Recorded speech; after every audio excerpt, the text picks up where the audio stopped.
27 साल की स्ट्रगल और आजादी के लिए एक महान फाइट और दुनिया को इक्वालिटी का मैसेज देने वाले Nelson Mandela. Welcome to next gen narrators. यहाँ क्लास 10 इंग्लिश चैप्टर्स मिलते हैं इजी एक्सप्लेनेशंस और पावरफुल स्टोरी टेलिंग के साथ। आज हम समझेंगे Nelson Mandela, long walk to freedom, courage, freedom और लीडरशिप की एक सच में इंस्पायरिंग स्टोरी। तो फटाफट लाइक, शेयर और सब्सक्राइब कर दो बिना किसी देरी के। चलिए शुरू करते हैं।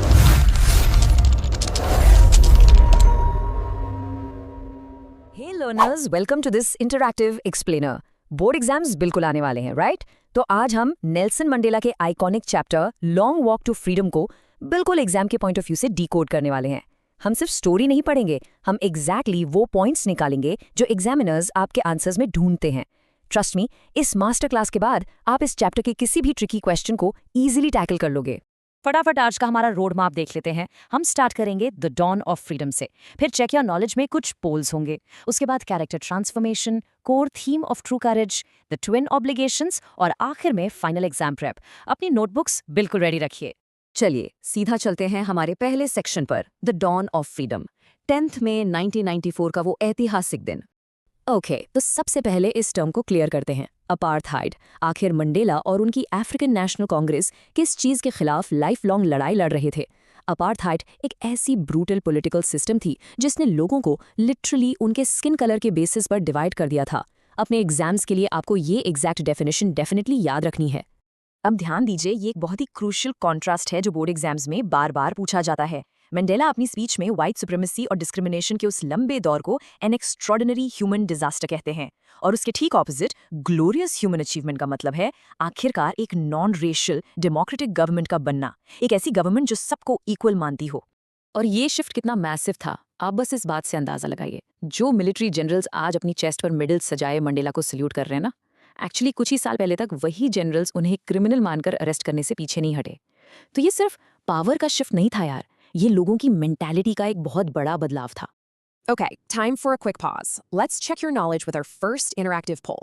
अपना आंसर माइंड में लॉक करिए। इनमें से किस देश में हाल ही तक अपार्थाइड का सिस्टम चल रहा था? अगर आपने ऑप्शन बी साउथ अफ्रीका सोचा है तो आप बिल्कुल सही ट्रैक पर हैं। ये हिस्टोरिकल स्ट्रगल एक्चुअली कहाँ हुआ था, ये याद रखना आपकी एग्जाम प्रेप का एब्सोल्यूट बेसिक फाउंडेशन है। आगे बढ़ते हैं हमारी नेक्स्ट इंपॉर्टेंट टॉपिक पर, मंडेलास कैरेक्टर ट्रांसफॉर्मेशन। ये स्टेप्स ध्यान से समझिए, क्योंकि ये बताते हैं कि लीडरशिप की आखिर कितनी भारी कीमत चुकानी पड़ती है। शुरू में मंडेला बस एक नॉर्मल लाइफ और अपनी फैमिली के लिए बेसिक फ्रीडम चाहते थे, पर जब उन्होंने देखा कि उनके अपने लोग बेड़ियों में हैं, तो आज़ादी की उस तड़प ने एक लॉ अबाइडिंग लॉयर को एक बोल्ड इंसान बना दिया, एक फैमिली मैन को अपने लोगों के लिए एक बेघर क्रिमिनल बनने पर मजबूर कर दिया। अब एक और बहुत इंटरेस्टिंग पॉइंट, मंडेला के लिए आज़ादी का मतलब सिर्फ जंजीरों से छूटना नहीं था। उनके हिसाब से ट्रू लिबर्टी का एक्चुअल मतलब था गरीबी, भेदभाव और हर तरह की डेप्रिवेशन से आज़ादी। एग्जाम में अगर ट्रू लिबर्टी पर क्वेश्चन आए तो आपको एग्जैक्ट यही कॉन्सेप्ट लिखना है।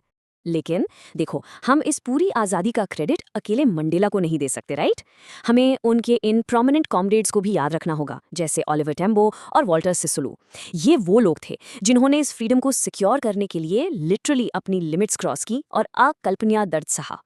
Let's move into the philosophical themes. Core theme, true courage. Examiners का favorite topic. एक सेकंड यहाँ रुकिए और इस पोल का आंसर गेस कीजिए। मंडेला के अकॉर्डिंग इंसान के दिल में कौन सा इमोशन नेचुरली आता है? वेल, उनका मानना था कि लोग नफरत करना सीखते हैं, बट प्यार इंसान के दिल में बिल्कुल नेचुरली आता है। तो बेसिकली मंडेला ने करेज का मतलब ये नहीं सीखा कि आपको डर ही ना लगे। उन्होंने करेज का मतलब उन साथियों से सीखा जो हर तरह का टॉर्चर सहने के बाद भी खड़े रहे, कभी टूटे नहीं।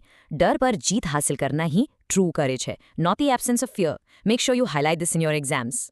नेक्स्ट अप है इस चैप्टर का सबसे frequently tested concept, the twin obligations.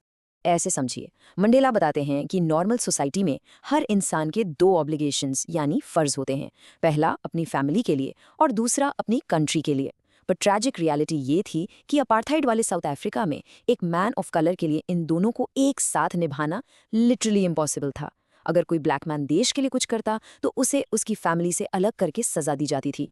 Alright, let's lock in everything we have covered. अब टाइम है हमारे फाइनल एग्जाम प्रेप क्विज और रैपिड फायर रिव्यू का। Take a shot at this poll. जब इम्पाला जेट्स ने आसमान में वो वी शेप का स्मोक ट्रेल बनाया तो वो किस चीज का सिंबल था? एक्चुअली वो नई साउथ अफ्रीकन फ्लैग के कलर्स थे। ये दिखाता है कि कैसे अलग अलग लोग एक साथ आकर एक खूबसूरत रेनबो जैसा नेशन बना रहे थे। एक छोटा सा काम करिए, जल्दी से इस समरी का एक स्क्रीनशॉट ले लीजिए। सीरियसली, एग्जाम हॉल में जाने से ठीक पहले फाइनल रिवीजन के लिए ये बुलेट पॉइंट्स आपके बहुत काम आएंगे। ये वो एग्जैक्ट कीवर्ड्स और थीम्स हैं जो आपके आंसर्स को एकदम परफेक्ट बना देंगे। And here is a pro tip for those extra exam marks. अपना आंसर लिखते time a tiger in the zoo वाले कॉन्क्रीट सेल के टाइगर को मंडेला के रियल वर्ल्ड अपार्थाइड वाले सेल से जरूर कंपेयर करें। एक जू की सलाखों के पीछे आज़ादी के लिए तड़प रहा है और दूसरा डिस्क्रिमिनेशन की बेड़ियों में। ये थीमेटिक पैरेलल आपके आंसर को बाकियों से आउटस्टैंडिंग बना देगा। तो जाते जाते इस आखिरी सवाल पर थोड़ा डीपली सोचिए। अगर हमारे आसपास के लोग आज भी गरीबी और भेदभाव की बेड़ियों में जकड़े हैं, तो क्या हम सच में आज़ाद हैं? मंडेला की ये बातें सिर्फ पास्ट की हिस्ट्री नहीं है, ये आज की दुनिया के लिए भी उतनी ही रेलेवेंट है। इन आइडियाज़ को सोचते रहिए और अपनी पढ़ाई करते रहिए। All the absolute best for your exams.